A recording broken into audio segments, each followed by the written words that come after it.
Students question number 15 से हम start करते हैं। 15 से लेके 18 तक अब हम कर लेंगे, ओके, क्योंकि सिमिलर टाइप के थोड़े क्वेश्चन हैं, कर्व वगैरह वाले क्वेश्चन हैं जैसे हमने एग्जांपल में किए थे। ठीक है, बोल रहा है find the equation of a curve passing through the point 0,0 whose differential equation is y dash is equal to e to the power x into sine x। देखिए स्टूडेंट्स, वो क्या कह रहे हैं कि कोई कर्व है जो कहाँ से पास होता है, 0,0 से पास होता है, तो उस कर्व की आपको इक्वेशन बतानी है और इस फैमिली ऑफ कर्व्स को दिखाने वाली डिफरेंशियल इक्वेशन ये रही है आपके सामने। ठीक है, तो इस डिफरेंशियल इक्वेशन को अगर हम सॉल्व कर लें तो हमें इस कर्व की इक्वेशन मिल जाएगी, बट पहले कर्व की जनरल इक्वेशन मिलेगी जिसमें आर्बिट्री कांस्टेंट c होगा। ओके, फिर ये जो कंडीशन लिखी हुई है इन्होंने क्या कि वो कर्व कहाँ से पास करता है, 0,0 से, यानी कि 0,0 से पास होने का मतलब x की वैल्यू 0 और y की वैल्यू 0 उसमें पुट करेंगे तो कांस्टेंट c की वैल्यू आ जाएगी, तो आपको एक पर्टिकुलर इक्वेशन मिलेगी। तो चलिए स्टूडेंट्स, इस डिफरेंशियल इक्वेशन को अब हम वेरिएबल सेपरेबल मेथड से इसका सॉल्यूशन निकालते हैं। ठीक है, तो y डैश का मतलब क्या होता है, dy बाय dx होता है, तो dy by dx is equals to e की power x into sine x। ध्यान से देखिए स्टूडेंट्स, ये पूरा x का फंक्शन है, तो इस dx को अगर आप इधर भेज दो तो आपके पास आ जाएगा dy is equals to e की power x into sine x dx। ये हो गया। नाउ इंटीग्रेटिंग बोथ साइड, इधर भी इंटीग्रेट किया और इधर भी इंटीग्रेट किया। अब इसको इक्वेशन नंबर 1 मान लो। पता है क्यों? अभी सुनो, देखो dy का इंटीग्रेशन तो y आ जाएगा, ठीक है, लेकिन e की power x into sine x का इंटीग्रेशन आपने ज़रूर किया होगा। यहाँ प्रोडक्ट रूल लगेगा। प्रोडक्ट रूल तो प्रोफेशनली इसको नहीं बोलते हैं इंटीग्रेशन में, ओके, इंटीग्रेशन बाय पार्ट्स यहाँ लगेगा, बट प्रोडक्ट रूल भी बोल के इसको पुकार सकते हैं, कोई बात नहीं। तो यहाँ देखिए, ये रहा आपके पास दो फंक्शन है, e की power x into sine x। ठीक है, तो इसका इंटीग्रेशन कैसे होगा, बाय पार्ट्स से। बाय पार्ट्स में यहाँ आइलेट का रूल लगेगा। ठीक है स्टूडेंट्स, आइलेट का रूल, आइलेट में मतलब आई का मतलब इनवर्स, जिनको नहीं पता देख लें, एल का मतलब लॉगरिथमिक, ए का मतलब एल्जेब्रिक, टी का मतलब ट्रिग्नोमेट्रिक और ई का मतलब एक्सपोनेंशियल। यही जो ई की पावर में एक्स नहीं लिखा रहता है, इसी को बोलते हैं एक्सपोनेंशियल। ठीक है, अब ध्यान से चेक करो, यहाँ में से आपके पास कौन से फंक्शन है, एक्सपोनेंशियल है और ट्रिग्नोमेट्रिक है। अब यहाँ पे देखो, ट्रिग्नोमेट्रिक पहले आता है कि एक्सपोनेंशियल? ट्रिग्नोमेट्रिक पहले आता है और एक्सपोनेंशियल आता है बाद में। ठीक है, यानी कि ट्रिग्नोमेट्रिक को मानोगे आप फर्स्ट फंक्शन और ई की पावर एक्स को मानोगे आप सेकेंड फंक्शन। तो मैं इंटीग्रेशन बाय पार्ट्स का आपको फॉर्मूला बता रहा हूँ, सुन लीजिए स्टूडेंट्स जिनको कन्फ्यूजन है। देखिए, अगर आपके पास दो फंक्शन है, ठीक है, तो इसके इंटीग्रेशन का फॉर्मूला क्या होता है, अगर ये बाय पार्ट्स हमको लगाना है तो first function into integration of first function into integration of second function, first function into integration of second function minus whole integral of d by d x of first function into integration of second function, और जो आ जाए पूरा उसका integration करना है। इसलिए मैंने शुरू में बोला था whole integral of d by d x of, whole integral of मतलब अंदर जो कुछ भी आएगा ना सॉल्व करके उसका इंटीग्रेशन करना है, तभी तो आगे इंटीग्रेशन का साइन लगा, पीछे ऑपरेटर डी एक्स लगा। ठीक है, तो first function into integration of second minus whole integral of d by d x of first function into integration of second function, और जो आंसर आएगा उसका इंटीग्रेशन। ठीक, तो इस फॉर्मूले को हम यहाँ लगाएंगे। अब ध्यान से देखिए, इसको लगाने से पहले जो इक्वेशन 1 मैंने मानी है, ओके, इसको ऐसे ही रहने दो और लेट कर लो क्या, आई इज इक्वल्स टू, ये पूरा पोर्शन आई के इक्वल मान लो, यानी कि e की power x into sine x d x, इसको आई के इक्वल ले लो। ठीक, और जब आई की वैल्यू आ जाए तो उठा के 1 में ले आके रख देना। ठीक है, यही पूरा आई की पहले वैल्यू निकालो, आई मतलब इंटीग्रेशन। ठीक है, ये रहा आपका फर्स्ट फंक्शन और ये रहा आपका सेकेंड फंक्शन। ठीक है, तो आई इज इक्वल्स टू क्या रूल है बताइए, फर्स्ट फंक्शन यानी कि sine x into integration of second function यानी कि e की पावर x का integration minus whole integral of d by d x of first function यानी कि d by d x of sine x into integration of second function, और जो अंदर आ जाए उसका फिर से इंटीग्रेशन, इसलिए dx और ये इंटीग्रल का साइन यहाँ लगा हुआ है। तो i is equals to sine x into, सभी को पता है e, देखो ये जो पोर्शन है ये क्या कह रहा है, e की पावर x का इंटीग्रेशन कर दो, तो e की पावर x का इंटीग्रेशन तो e की पावर x ही होता है, सबको पता है। ठीक है, माइनस इंटीग्रल ऑफ, अब देखिए D by d x of sine x का डिफरेंशिएशन करना है, साइन एक्स का डिफरेंशिएशन कॉस एक्स होता है, तो यहाँ आ जाएगा कॉस एक्स इंटू ई की पावर एक्स का फर्दर यहाँ पे इंटीग्रेशन ई की पावर एक्स का इंटीग्रेशन ई की पावर एक्स होता है। ठीक है, और ब्रैकेट क्लोज और dx। अब ध्यान से चेक करिए students, i is equals to, इसको अगर आप चाहो थोड़ा रीअरेंज कर सकते हो, e की power x into sine x लिख सकते हो इसको वापस, e की power x into sine x आप इसको लिख सकते हो, माइनस इंटीग्रल ऑफ, और ध्यान से चेक करो यहाँ फिर से प्रोडक्ट रूल लगेगा, ठीक है, तो लगा दीजिए product rule, first function into integration of second minus ये वाला लगा दीजिए, ठीक। बट यहाँ ध्यान रहे ट्रिग्नोमेट्री को फर्स्ट और एक्सपोनेंशियल को सेकंड फंक्शन हम माना करेंगे। तो ये देखिए cos x ट्रिग्नोमेट्रिक फंक्शन है, तो ये हो जाएगा फर्स्ट फंक्शन और e की पावर x हो जाएगा आपका सेकंड फंक्शन, ठीक है। तो लगा दीजिए यहाँ फॉर्मूला माइनस ऑफ, और ध्यान दें एक बात मैं और आपको सचेत करना चाहता हूँ, देखिए बाहर ये माइनस लगा हुआ है, ठीक है ना, लगा है ना, तो आप ना इसको एक बॉक्स में बंद करो पूरा, क्योंकि ये जो माइनस आएगा ना अंदर के आंसर यदि प्लस साइन में ऐसे आ रहे होंगे तो सभी प्लस को माइनस में कर देगा, सभी माइनस को ये प्लस में कर देगा, इसलिए जो कुछ भी रखिए वो बॉक्स में रख के तब सॉल्व करिए। तो इसको पूरा बॉक्स में रख के तब सॉल्व करूँगा मैं। तो फर्स्ट फंक्शन इसका इंटीग्रेशन करने आ रहा हूँ, first function into integration of second function, ये रहा सेकेंड फंक्शन का integration, minus whole integral of d by d x of first function यानी कि d by d x of cos x into integration of second function का integration. Okay students, कोई doubt इसमें आपको शायद होना नहीं चाहिए, मैं फिर से आपको बता दे रहा हूँ। देखिए first function into integration of second function minus whole integral of, अब जो भी होगा पूरा अंदर होगा,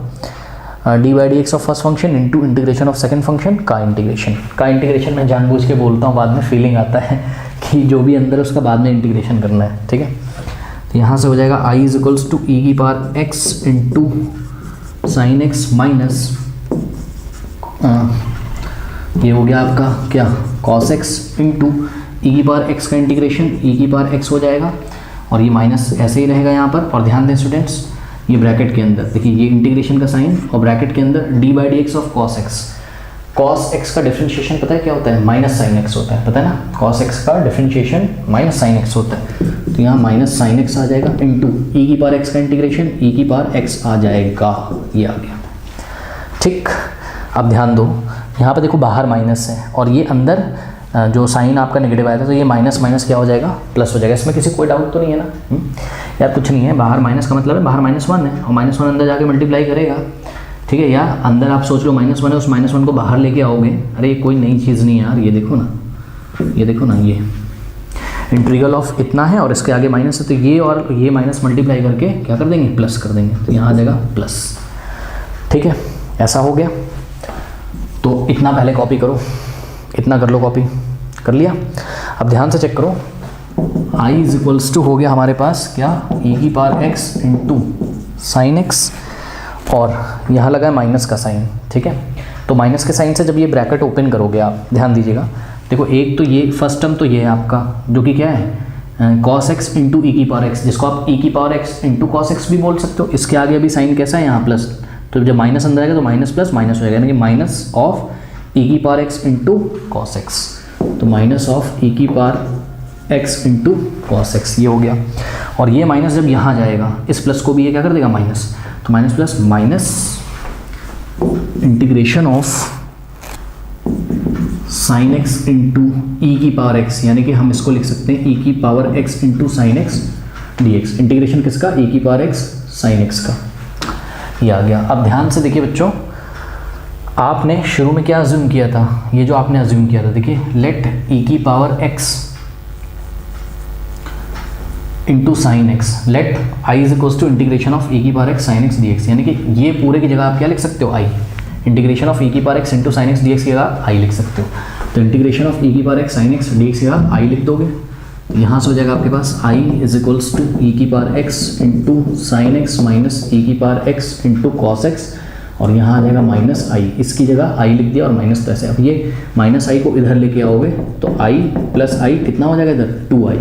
ये i और वो इधर i आएगा, तो 2i is equals to e की, और यहाँ से ये बचेगा ना इतना, इसमें से ई की पावर x कॉमन ले लो, तो ई की power x sine x minus cos x, और 2 को इधर डिवाइड मार दो ले जाके नीचे, तो ये 2 इधर डिवाइड हो गया, तो अब आपकी i की वैल्यू आ गई, ठीक है। इतना नोट करिए, तो i की वैल्यू आई है ई की power x in the bracket sine x minus cos x and whole divided by 2। करिए, इतना कॉपी करिए, तो मैं इधर रब करूँ, कर लीजिए, कर लिया। चलो अब हम क्या करते हैं, जो इक्वेशन नंबर 1 हमने बना के रखी थी ना, हम वापस उसमें लौटते हैं। चलिए, तो ये जो इक्वेशन नंबर 1 हमने बना के रखी थी, इसमें हम वापस आएँ यदि, तो इंटीग्रेशन ऑफ डी वाई कितना हो जाएगा, y इज इक्वल्स टू, अब ध्यान दें स्टूडेंट्स, रुको भी करते हैं एक second, integration of d y is equals to, ये पूरा क्या था, i था, अरे यही पूरा i था ना, और i की वैल्यू अभी भी कितनी आई है आपकी, इसको इंटीग्रेशन ऑफ डी वाई तो y हो जाएगा इज इक्वल्स टू, और i की वैल्यू आई है आपकी कितनी, e की power x sin x minus cos x and whole divided by 2। अब ध्यान दें स्टूडेंट, इधर इंटीग्रेशन किया है y आया, एक इंटीग्रेशन कांस्टेंट भी तो आया होगा, और इधर का इंटीग्रेशन किया इतना आया, एक आर्बिट्री सॉरी एक इंटीग्रेशन कांस्टेंट आया होगा, दोनों मिलके एक आर्बिट्री कांस्टेंट c बना देंगे, जिसको मैंने राइट में यहाँ पर लिख दिया। तो नाउ दिस इज, इसको कुछ नाम देना चाहो तो इक्वेशन 2 दे दो, this is the general solution, ये कर्व की सॉल्यूशन, कर्व की इक्वेशन आ गई, this is the general solution of the differential equation. Okay, तो ये रही आपकी डिफरेंशियल इक्वेशन जो भी दी थी, इस डिफरेंशियल इक्वेशन का ये जनरल सॉल्यूशन। अब हमको क्या करना है, हमको पर्टिकुलर सॉल्यूशन निकालना है, तो हम क्या करेंगे, आर्बिट्री कांस्टेंट c की वैल्यू निकालेंगे। कैसे, मैंने आपको बताया था, दी गई कंडीशन है कि ये जो कर्व है ना, ये कहाँ से होकर पास होता है, x is equal to 0, y is equal to 0 से, तो x is equal to 0 put करो, y is equal to 0 put करो, देखो y चाहो तो आप एक काम कर सकते हो, चलो कोई बात नहीं, पुट करते हैं, y की वैल्यू 0 रखो इज इक्वल्स टू x की भी वैल्यू 0, तो e की पावर 0 और यहाँ हो जाएगा साइन x की जगह 0 माइनस कॉस 0 अपॉन में 2 और प्लस c। ठीक है, तो ध्यान दो स्टूडेंट्स, 0 इज इक्वल्स टू हो जाएगा आपके पास क्या,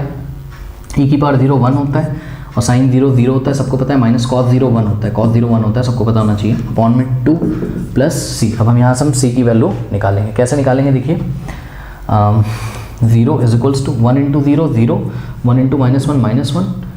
अपॉन 2 प्लस c, और 0 -1 तो ये -1 अपॉन 2 हो जाएगा, इधर जाएगा तो +1 अपॉन 2 हो जाएगा, यानी कि c की वैल्यू क्या आ गई, 1 अपॉन 2। ठीक है, तो ये आर्बिट्री कांस्टेंट आपका 1/2 आ गया, और आर्बिट्री कांस्टेंट यदि आपका 1/2 आ गया तो उठा के ले जाके वापस आप इस जनरल सॉल्यूशन में रख दो, तो आपको क्या मिल जाएगा, पर्टिकुलर सॉल्यूशन मिल जाएगा। तो अब इस जनरल सॉल्यूशन में हम c की वैल्यू यदि रख देते हैं, तो y is equals to e की power x in the bracket sin x minus cos x divided by 2 plus c की वैल्यू हमने हाफ रख दी, बस यही आपका आंसर है, क्या टेंशन है। मल्टीप्लाइंग बाय 2 बोथ साइड कर दो, लो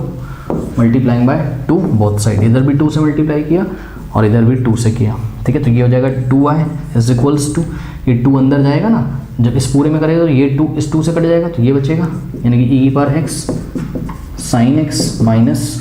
कॉस x प्लस, और ये 2 यहाँ भी मल्टीप्लाई करेगा तो 2 से 2 कट जाएगा, और पीछे कितना आ जाएगा 1, और 1 को चाहो तो आप इधर भेज दो, जगह 2y minus 1 is equals to e की power x in the bracket sin x minus cos x। Okay students, तो let me check the answer, यही आ रहा है 2y minus 1 is equals to e की power x sin x minus cos x, this is the required particular solution of the curve, yeah this is the equation of the curve, the curve whose differential equation is this, and the curve which is passing through 0,